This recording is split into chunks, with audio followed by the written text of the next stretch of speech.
शायर इकराम। तुम्हारी जुल्फों की चंद गिरहें मेरे सिरहाने पे नगमा गर हैं। महक तुम्हारे हसीं बदन की अभी भी सांसों से उठ रही है।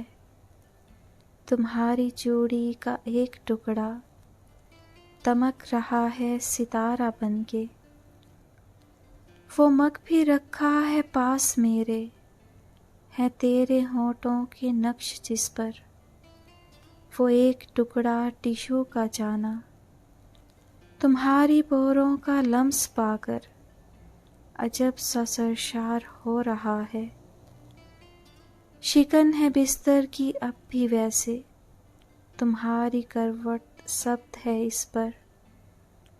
मगर जो मुमताज़ है यहाँ पर वो मैं हूँ जाना, कि जिसको इतना शर्फ मिला के तुम्हारी बाहों के हार पहने।